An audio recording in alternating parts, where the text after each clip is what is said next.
France just made it illegal for influencers to tell you to get surgery. The fine is up to 300,000 euros.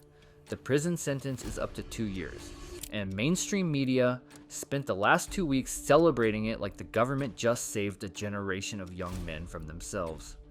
Meanwhile, the actual Looksmaxxing community is barely even affected, because the guys who were going to do something about their face were never getting their information from influencers with clinic sponsorships in the first place. So let's actually talk about what happened, why everyone is misreading it, and then spin the rest of this video on what actually moves the needle on your looks, not the same tired advice you've seen 100 times. The stuff that's genuinely slept on, genuinely works, and that most people skip because it doesn't sound exciting enough to make content about. France passed their influencer law back in 2023. It was a broad piece of legislation targeting the whole influencer marketing industry, not specifically Looksmaxxing.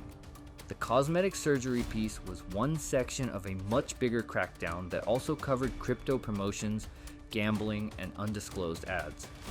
Under the law, any influencer operating in France who promotes cosmetic surgery to their audience faces up to 2 years in prison and fines scaling to 300,000 euros depending on the severity. Then in April 2025, France 24 ran a piece called Toxic Beauty: Rise of Looksmaxxing Influencers. And suddenly, every journalist who had never heard the word mewing before was writing hot takes about a subculture they discovered 3 days ago. That's where the France banned Looksmaxxing headlines came from. The reality is more specific. France didn't ban Looksmaxxing content. They banned paid promotion of cosmetic surgery. An influencer can still sit on stream and talk about his procedures for hours. He just can't take money from a clinic to funnel his audience into their waiting room. The law is genuinely aimed at clinics paying influencers to market unregulated surgical procedures to teenagers who don't understand the risks, recovery time, or the fact that bad outcomes are often permanent and very expensive to fix. Clavicular is still streaming. The .org is still up. The PSL scale debates are ongoing. Nothing fundamentally changed in how this subculture operates. What actually changed is that Europe noticed the subculture exists, and where France goes, other jurisdictions tend to follow. So if you're a creator in this space, it's worth knowing the law exists. But if you're here because you actually want to ascend, none of this changes the playbook. Here's what the mainstream coverage gets wrong though. The real consumer protection in this space has always come from the community, not the government. The forums were calling out dangerous cope before any journalist wrote about it. They were skeptical of sponsored advice long before regulators. The guys who got hurt were usually the ones who stayed surface level with TikTok content and took advice from people with clinic deals. Going deeper was always the protection. So let's get into the actual work. Soft maxes that are genuinely underrated, then the hard maxes that the community is seriously discussing right now. The eye area is the most discussed feature in the community for a reason. Brow ridge, cheekbones, jawline definition, none of it lands the same if your eye area is sloppy. The eyes set the overall read of your face in the first 2 seconds. And most guys are doing almost nothing for them. Start with the eyebrows.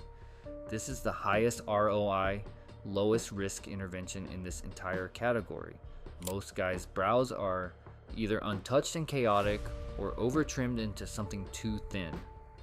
The goal is density and shape that works with your bone structure. If your brows are sparse, minoxidil applied directly to the brow hair twice daily has solid evidence for increasing follicular density. It's the same mechanism that works on scalp hair. Results take 3 to 4 months, but the visual difference in frame and definition is significant. Combine that with basic grooming. Clean up the stragglers, define the arch slightly, and use a small amount of product to set them. Not styled, just intentional. Lash curling is next, and most guys will skip it because it sounds like something else. That's cope. Curled lashes change the apparent shape of your eye opening. make the eye area appear larger, and increase perceived positive canthal tilt. A basic lash curler takes 15 seconds. Try it once in private and look at the before and after. That's all the argument this needs. Sleep is the most overlooked softmax in the entire community, and the gap between taking it seriously versus not is genuinely shocking. What happens when you're chronically underslept reads directly on your face. The orbital fat around the eye deflates slightly and repositions, creating visible hollowing and dark circles. The skin loses the turgidity that makes it read as healthy. The face carries more inflammation, which changes how your features read in natural light. None of this is fixable with products. You can't Tretino in your way out of sleeping 5 hours, get 8. Consistency matters more than the occasional long sleep. This is a free softmax with no downside that the community talks about in theory, but most people don't actually execute. Teeth are a PSL feature that's constantly underweighted relative to facial structure, discussion, and overweighted relative to how much people actually act on it. A straight white smile with good proportions changes how people perceive your face at a level that's hard to quantify but very real. Whitening is cheap and has immediate visible results. The Ordinary and similar brands make effective whitening strips for almost nothing, but the bigger issue is alignment. If your teeth are crowded or your bite is off, Invisalign moves your teeth without anyone noticing the process. Invisalign has the additional benefit of often improving your resting facial proportions as the teeth align. This is a softmax that requires money and several months, but the ROI is high and it's permanent. Controlled sun exposure, sun maxing when done without frying your skin barrier is a legitimate softmax that changes how every other feature reads. A natural bronze on healthy skin makes your bone structure more visible, your eye contrast sharper, and generally reads as higher health signal. 20 to 30 minutes of direct sun exposure at off-peak hours consistently over several weeks gives you the baseline tan that changes the visual context of your whole face. If you're in a climate where that's not practical, a quality gradual self-tanner applied correctly reads almost identically and won't age your skin. The goal is not looking baked. The goal is not looking indoor gray. Scent is almost never discussed in these spaces, despite having legitimate psychological literature behind it.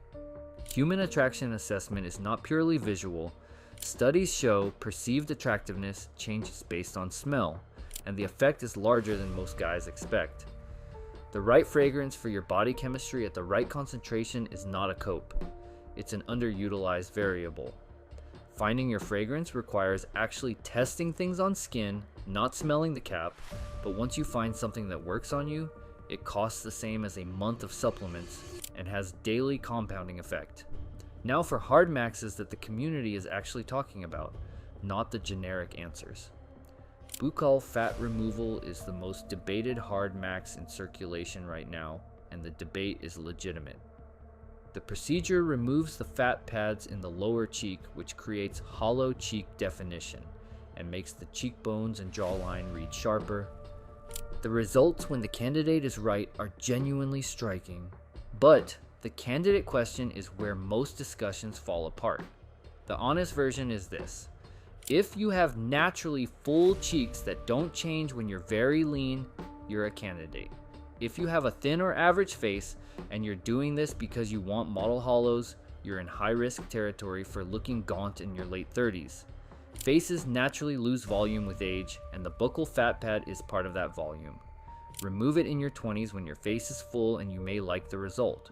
Remove it from a face that was already lean, and you've accelerated aging in that zone with no way to undo it. The fat doesn't regenerate. This one requires honest self-assessment about your baseline and genuine consultation with a surgeon who will tell you no if you're the wrong candidate, not just take the money. Canthoplasty is the surgical version of the eye area work. The procedure changes the canthal tilt by repositioning the outer corner of the eye upward, which is what creates the positive tilt associated with hunter eyes. The community has discussed this for years, but actual uptake has accelerated recently as more surgeons offer it and results documentation has gotten better. The outcomes when performed by an experienced oculoplastic surgeon are dramatic and permanent. The risk profile is real, you're working very close to the eye, and results are heavily surgeon dependent. This is not a procedure to shop on price. But for guys where the eye area is the limiting factor and softmaxes have been exhausted, it's the intervention with the highest visual impact in the orbital zone. CO2 laser resurfacing is the skincare hardmax that the community underestimates because it sits in the gap between skincare products and surgery. It's not a cream and it's not going under the knife, but what it does to skin texture and overall skin quality is in a completely different category from any topical product. The laser removes damaged surface skin and triggers aggressive collagen remodeling.